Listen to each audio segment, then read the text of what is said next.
jangan sekali-sekali kita terhadap siapapun, apalagi orang yang belum kita kenal, suudzon kepada orang tersebut. Poin yang bisa kita ambil adalah jangan sekali-sekali suudzon terhadap siapapun sebelum kita benar-benar mengenal orang itu. Jangan sampai kita menghakimi apapun yang dilakukan orang tersebut. Jadi yang dikhawatirkan adalah jangan-jangan orang yang kita suudzon adalah wali Allah. Itu bahaya yang paling terpenting kan di situ. Jadi dari cerita itu tadi kan sudah dapat inti kan? Ilmunya adalah jangan sekali-sekali suudzon. Jangan suudzon, dan yang bisa kita istiqomai adalah kita belajar husnudzon kepada siapapun. Jadi itu kan siapapun. Assalamualaikum warahmatullahi wabarakatuh. Sore hari ini saya masih bersama Mas Arifin Soleh dan saya Iwan Gunawan, pembawa acara yang sangat fenomenal. Hari ini kita masih di Taman Ganjaran mengambil gambar hari ini. Jadi kita ngobrol-ngobrol lagi lah sama Mas Arifin yang selalu setia. Jadi ngobrol pada sore hari ini saya mau ngobrol tentang masalah Gusmi lah. Tetap masalah Gusmi. Saya sangat penasaran juga. Banyak cerita-cerita yang perlu kita bahas lah, Mas. Perlu kita obrolkan biar tidak salah paham, gagal paham kan. Jadi saya juga pernah mendengar cerita masalah Gusmi sama siapa yang dari Jember itu, Mas? Romo Yai Siddiq. Romo Yai Siddiq. Kan itu ada cerita-cerita yang sangat menarik lah. Itu bagaimana, Mas? Bisa sampai ceritakan sedikit lah biar kita kan di situ kan banyak cerita-cerita yang sangat fenomenal lah. Nyeleneh kan kayak gitu. Yang tentang apa itu, Mas? Tentang menganggap Gusmi yang tidak apa namanya? Masalah syariat itu loh, Mas. Oh, nggih. Saya kan pernah mendengar juga itu. Jadi biar tambah tahu lah kita, tambah paham saya sendiri bahkan. Sebelum Allahyarham Romo Yai Siddiq Jember kenal Gusmi kan ini? Iya, sebelum ya maksudnya sebelum. Ini kan ceritanya sebelum kenal Gusmi kan. Ini kan pendidikan juga lah bagi kita kan, biar tidak memandang orang itu kan dari luarnya aja kan gitu. Sebelah mata lah deh bahasa gampangannya kan gitu. Iya, saya juga pernah mendengar kisah itu, Mas. Kisah itu kan sebenarnya kan berawal ketika Allahyarham Romo Yai Siddiq Jember. Iya. Itu ziarah ke Ampel kalau nggak salah itu loh. Pada saat beliau Romo Yai Siddiq beserta rombongan ziarah ke Ngampel. Nah, di situ entah kebetulan atau hidayah dari Allah, Romo Yai Siddiq itu melihat Gusmi dan rombongannya.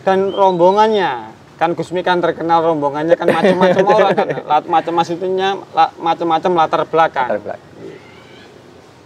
Istilahnya itu rame sekali ketika Romo Yai Siddiq mengadakan acara tahlil di makam Mbah Sunan Ampel.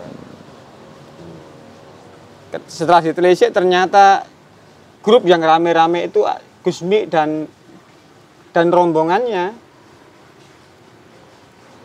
Akhirnya Romo Yai Siddiq ketika pulang dari ziarah di Ampel itu sowan datang Romo Yai Hamid Pasuruan Allahyarham.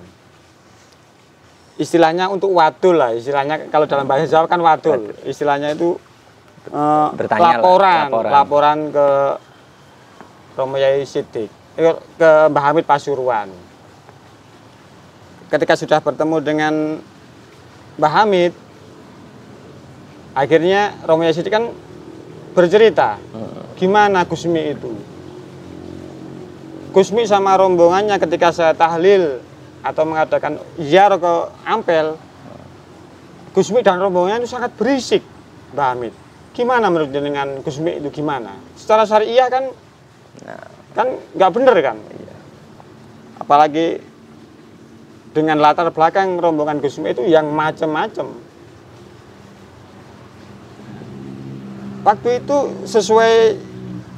sesuai cerita yang saya dapatkan dari guru-guru saya. Waktu itu Mbah Hamid bilang ke Romo Yai Siddiq, waduh, kalau menyangkut urusan dengan Gusmi, saya tidak berani, Yai Siddiq. Karena Gusmi itu pangkatnya di atas saya. Lah, Romo Siddiq akhirnya kan kaget. Loh, padahal waktu itu Mbah Hamid Pasuruan itu sudah masyhur, terkenal kewaliannya di tanah Jawa ini. Sudah masyhur sekali. Tapi dawuh datang Romo Yai Siddiq, Gusmi itu pangkatnya di atas saya. Itu otomatis yang kaget ya Ahmad Siddiq. Ya Ahmad Siddiq kan kaget. Terus akhirnya diperjelas lagi sama Mbah Hamid Pasuruan, begini loh. Kalau saya sebagai alim ulama itu mendidik santri-santri yang mengerti ilmu taklim, tata krama, yang mengerti hukum agama, mengerti akidah, mengerti ilmu tauhid. Jadi pekerjaannya ini saya itu lebih mudah daripada Gusmi. Tapi Gusmi mendidik yang dididik dengan latar belakang yang macam-macam, ada preman, ada berandalan, ada pelacur, ada yang macam-macam. Lah, dawuh Mbah Hamid datang Romo Yai Ahmad Siddiq, lah saya itu tidak mampu kalau didik yang seperti Gusmi, makanya pangkatnya Gusmi di atas saya. Kan gitu. Nah, mendapat jawaban dari Romo Yai Ahmad Siddiq, mendapat jawaban dari Mbah Hamid Pasuruan, Romo Yai Siddiq masih penasaran. Hingga di suatu waktu menyempatkan sowan datang Romo Yai Jazuli. Langsung ke di Ploso, nggih, Ploso. Dan alhamdulillah waktu itu bisa bertemu. Istilahnya kan bisa bertemu dengan Romo Jazuli. Terus mengutarakan seperti yang diutarakan datang Yai Hamid.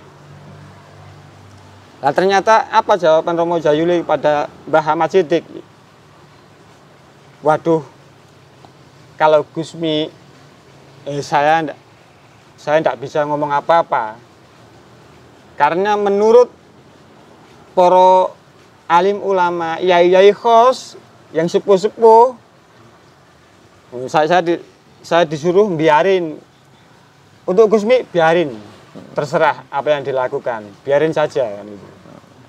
Nah, otomatis dari jawaban Romo Jazuli kepada Yai Ahmad Siddiq membuat Romo Yai Siddiq semakin penasaran, Mas. Iya. Jadi di situ terus tadi semakin penasaran, terus ingin menyelidiki. Kan Romo Yai Ahmad Siddiq kan alim alama, Mas. Jadi bukan orang sembarangan. Akhirnya suatu saat Romo Yai Siddiq beberapa kesempatan tidak bisa bertemu dengan Gusmi. Hingga pada suatu saat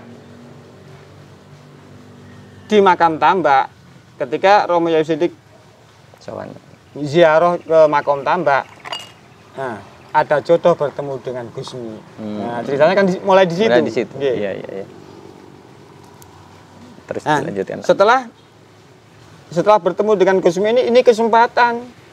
Langsung bertanya. Secara sama-sama alim ulama kan, sama-sama alim alama, akhirnya istilahnya mutolaah. Kalau dalam dunia pesantren namanya mutolaah ilmu. Bisa tanya jawab masalah ilmu. Dan disitulah Romo Yai Ahmad Siddiq baru mengetahui siapa sebenarnya Gusmi itu.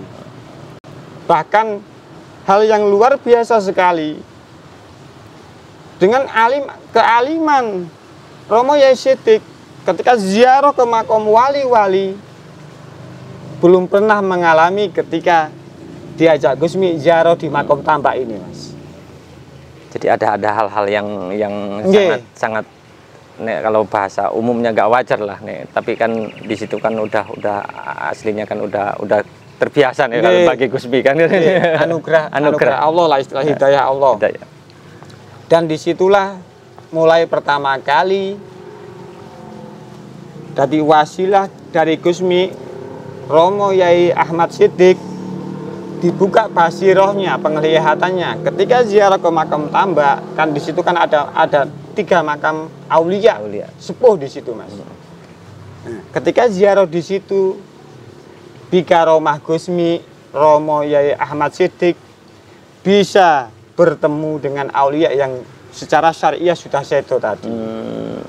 Baru pertama kali ziarah kemana-mana, baru lewat basiroh bikaromah Gusmi bisa menyaksikan istilahnya mertamu ketemu yang ditamui, Mas. Jadi baru disitulah Mbak Yai Ahmad Siddiq niku percaya ke kewaliannya Gusmi kan mriku. Nggih, kan sudah menyaksikan sendiri. Karena kenapa? Loh, sangat wajar bagi seorang beliau Romo Yai Ahmad Siddiq itu alim alamah. Bahkan beliau juga hafizul Quran. Iya. Jadi nggak mungkin, Mas, percaya orang begitu saja kan nggak mungkin. Iya. Nggak mungkin. Setelah mengalami pengalaman yang luar biasa itu, istilahnya dibuka basirohnya sama Gusmi, disitulah Romo Yai Ahmad Siddiq baru sadar makom kewalian Gusmi. Dan sejak saat itu bahkan beliau, saya lupa, putra beliau, putra Yai Ahmad Siddiq malah mendapat tugas khusus dari Romo Yai Ahmad Siddiq. Mulai saat ini kemanapun Gusmi pergi, sampean kawal, ikuti Gusmi. Kemana saja Gusmi, ikuti Gusmi, dan niatilah belajar sama Gusmi. Jadi tetap di situ menyuruh mengawal itu tetap intinya ke dalam pelajaran apa jenenge memposisikan anaknya itu tetap belajar kemanusiaan juga, Mas ya. Nggih. Dan hikmah dari cerita antara Romo Yai Siddiq dengan Gusmi di sini, Mas, sebenarnya adalah janganlah menilai seseorang itu dari covernya, dari pakaiannya, dari istilahnya macaknya istilahnya. Jadi kadang-kadang sebelum benar-benar kenal dengan orang tersebut. Ya kadang-kadang kita kan banyak kecelik lah, nek bahasa orang Jawa itu kecelik. Jadi kadang-kadang penglihatan kita sekedar melihat dari luarnya aja kan gitu, Mas. Kita melihat orang ini latar belakangnya kan kayak gitu lah kebanyakan. Jadi makanya saya ingin bertanya, beriku kan bisa mengambil hikmah dari situ kan. Buat saya pribadi. Jadi kita sebagai manusia itu jangan memandang manusia lain itu dengan mata kita yang banyak salahnya lah kan kayak gitu. Dari cerita hikmah ini, Mas, dapat kita ambil ilmu yang sangat bermanfaat untuk kita adalah masalah jangan sekali-sekali kita terhadap siapapun, apalagi orang yang belum kita kenal, suudzon kepada orang tersebut. Jadi sebelum benar-benar kenal orang itu tadi. Jadi untuk ke arah sana kan kita jangan membuat hati kita seudon kepada orang lain lah, intinya kan kayak gitu, Mas. Jadi dari cerita hikmah itu tadi kan yang perlu kita ambilkan di situ. Jadi itu yang sebenarnya yang ingin saya tanyakan kan hikmahnya itu tadi, Mas, dari cerita ini kan. Jadi minimal kan dari cerita ini saya juga paham lah, sedikit paham. Sajanya banyak cerita-cerita yang dari satu sisi ini ke sisi yang lain kan masih banyak, Mas. Masih banyak. Tentang malah saya pernah dengar kayak Gusmi sama siapa? Kiai Haji Abdurrahman Wahid juga kan, itu kan masih banyak cerita-cerita itu. Cuman untuk kali ini saya cuman satu pertanyaan itu tadi, cuman saya udah sedikit mengerti lah hikmah dari cerita itu tadi. Kan poin dari cerita hikmah dari Romo Yai Ahmad Siddiq dan Allahyarham Kiai Hamim Jazuli Gusmi, poin yang bisa kita ambil adalah jangan sekali-kali suudzon terhadap siapapun sebelum kita benar-benar mengenal orang itu. Jangan sampai kita menghakimi apapun yang dilakukan orang tersebut. Jadi yang dikhawatirkan adalah jangan-jangan orang yang kita suudzon adalah wali Allah. Itu yang paling terpenting kan di situ. Jadi dari cerita itu tadi kan sudah dapat inti Nggih. kan. Ilmunya adalah ilmunya jangan sekali-sekali nggih, suudzon. jangan suudzon, dan yang bisa kita istiqomai adalah kita belajar husnudzon Husnudzon terus. kepada siapapun. Jadi itu kan Siapapun, salah, nggih. jadi kemungkinan besar salah satu istiqomahan juga buat kita Nggih, kan. nggih, nggih. yang bisa ngambil hikmah di situ. Nggih. Jadi untuk kali ini walaupun sedikit tapi kita lebih padat lah ini cerita ini. Jadi cukup sekian lah dulu. Jadi ngambil satu-satu hikmah-hikmah yang sangat luar biasa lah dari cerita-ceritanya Agus Mikan gitu Mas. Jadi untuk video kali ini cukup sampai di sini dulu. Kita sambung lain waktu. Sampai di sini. Assalamualaikum warahmatullahi wabarakatuh.